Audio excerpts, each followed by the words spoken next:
I'm Paul Troth from Missouri Valley College. Yesterday we drew straws. The two guys that got the short straws that had to ride with me this morning. Ken Quiava does, he's the voice of the Viking, does a great job of radio. And then we've got a new SID. Andy Pulverenti just came on board this summer, just 2-3 weeks ago. Office is right down the hall and is already hard at it. And we're looking forward to working with him. But you know, I feel fortunate to be at Missouri Valley right now. Great tradition in football. Been going on there for years. And you know, listen to the coaches talk about the heart of America and the conference, and I think we're very proud of the fact that we lead the NAIA in football wins of anybody in the country. But when you look at that list, if I remember right, I think the top 3 teams in the NAIA are current Hart or one's a former Hart member.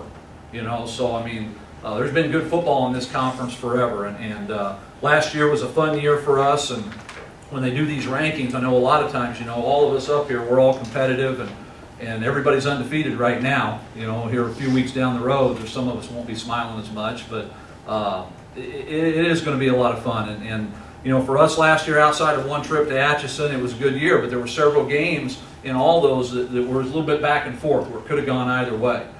So, like a lot of these guys, I mean, we graduated some great players. Richard Wick was a 2-time All-American defensive end for us. He's gone.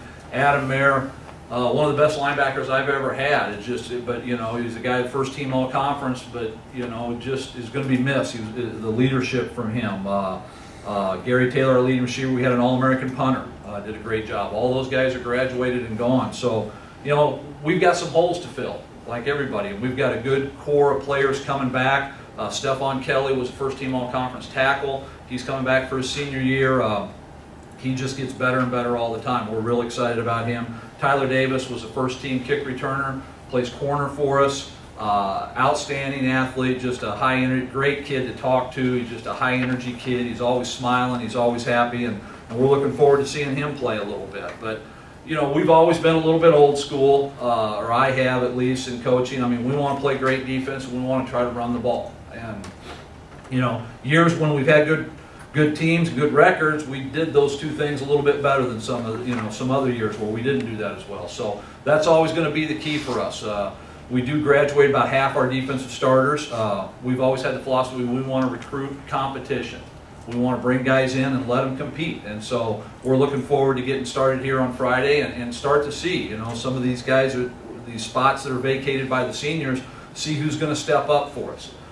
So we feel like that we have the chance to have a very good team again, but we also know that each week is going to be tough. We start out, 3 of our first 4 games are on the road. We have to go to McPherson, Kansas. First week of the season, they won the KCAC 2 years ago. We got to go down there and play. They have a new staff, so we're kind of going in a little bit blind. We come back, we open the conference season against Mid-America at their place. So, you know, those are 2 real tough road games. We get 1 game at home, and then we're right back on the road up to Baldwin City to play Mike up there, and they're always tough up there. So, and that's the start of the season, and it doesn't get any easier. So there's good teams in this league, top to bottom. You got to show up and play, and it gets to be a cliche a lot from the coaches when you hear that, but it absolutely is the truth. You know, and I look at some of these teams with new coaches, and I know they're going to bring some energy to their programs, and they're going to make their teams better. And we're looking forward to a very competitive year, and we're excited about this season. Appreciate the opportunity to come up and talk.